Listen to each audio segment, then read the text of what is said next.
औज़ुबिल्लाहिमिनश्शैतानिर्रजीम बिस्मिल्लाहिर्रहमानिर्रहीम। जी अस्सलामुअलैकुम। आज हम डिस्कस करेंगे यूजेस ऑफ हैज़, हैव और हैड।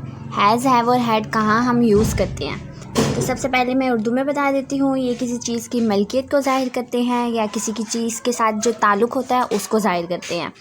हैज़, हैव और हैड साफ़ पता चल रहा है ये क्या है। मेन वर्ब्स हैं, हेल्पिंग वर्ब्स हैं, ऑक्सिलरी वर्ब्स हैं। जैसे कि हमने पिछले लेक्चर में डिस्कस किया था शैल और विल का, वो भी हेल्पिंग वर्ब्स थे और ये भी हेल्पिंग वर्ब्स है। हेल्पिंग वर्ब्स के तौर पर भी इस्तेमाल होता है और किसी का ताल्लुक़ या किसी चीज़ के साथ कोई और मलकियत वगैरह। जैसे कि मैं कह सकती हूँ कि मेरे 2 हाथ हैं। क्या बता रहे हैं, मेरे बारे में बता रहे हैं कि मेरे 2 हाथ हैं। I have 2 hands. ठीक है। अब हैज़, हैव और हैड है। एक हमारे पास हैज़ है, दूसरा मेरे पास हैव है और तीसरा हैड है।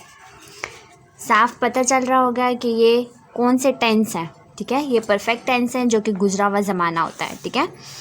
इसके हेल्पिंग वर्ब्स हैं, ये तीनों हेल्पिंग वर्ब्स हैं। हेल्पिंग वर्ब्स किसके हैं? परफेक्ट टेंस के। परफेक्ट टेंस, ये प्रेजेंट परफेक्ट है और ये क्या है? पास्ट परफेक्ट टेंस के हेल्पिंग वर्ब्स हैं। अब इंग्लिश में है these words are used to show the possession of something. इनकी डेफिनेशन हो जाएगी। अब हैज़ किसके साथ हम यूज़ करते हैं? हैज़ हम यूज़ करते हैं जब हम किसी एक चीज़ की बात कर रहे होंगे। हैव हम तब यूज़ करते हैं जब हम एक से ज़्यादा चीज़ों के बारे में बात करेंगे। ठीक है। और हैड हम तब यूज़ करेंगे जब हम गुजरी हुई चीज़ के बारे में बात करेंगे। एक भी हो सकती है, 2 भी हो सकती है, अप टू सो ऑन। यहाँ तक हो गया। अब एग्जांपल इसकी एक डिस्कस कर लेते हैं। मेरी 2 आंखें हैं। मेरी 2 आंखें हैं।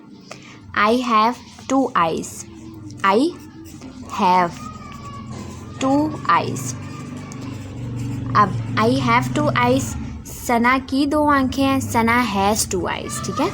अब सना के साथ हैज़ क्यों यूज़ हुआ है? क्योंकि सना एक थी।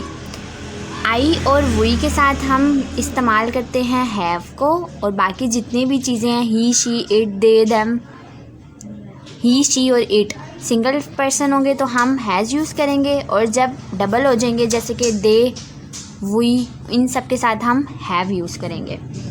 अब हैड है, मेरी टीचर के पास कल कलम नहीं था। My teacher had no pen yesterday. Had use हुआ है कि हैड का क्या मतलब है? था। इन दोनों का मतलब है और हैं। है और हैं, और हैड का मतलब है था। गुजरे हुए ज़माने को रिप्रेजेंट कर रहा है तो ये था हो जाएगा। उसने ये काम किया था, मैंने ये काम करना है। हैज़ और हैव यूज़ हो जाएगा। आई है तो आई के साथ क्या यूज़ होगा? हैव यूज़ होगा। साथ में और क्या है? इस लड़की के पास एक किताब है। मैं अपनी बात कर लेती हूँ। मेरे पास एक किताब है। I have a book. और बस इतना सही है। यूज़ ऑफ हैज़ और हैव है। हैज़, हैव और हैड है। क्या है? प्रेजेंट, एक ये प्रेजेंट परफेक्ट टेंस है और ये क्या है? पास्ट परफेक्ट टेंस है। और इसकी एग्जांपल मैंने आप सबको फुल डिटेल में डिस्कस की हैं। और हेल्पिंग वर्ब्स के तौर पर भी इस्तेमाल होता है और किसी चीज़ का ताल्लुक़ ज़ाहिर करने के लिए भी हम इनको इस्तेमाल करते हैं।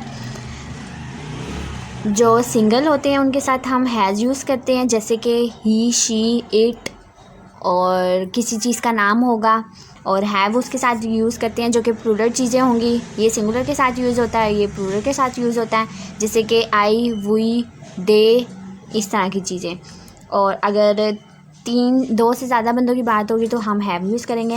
हैड हम सब चीज़ों के साथ इस्तेमाल करते हैं जो कि गुजरी होंगी, जैसे था, थी, थे हो गया। ठीक है।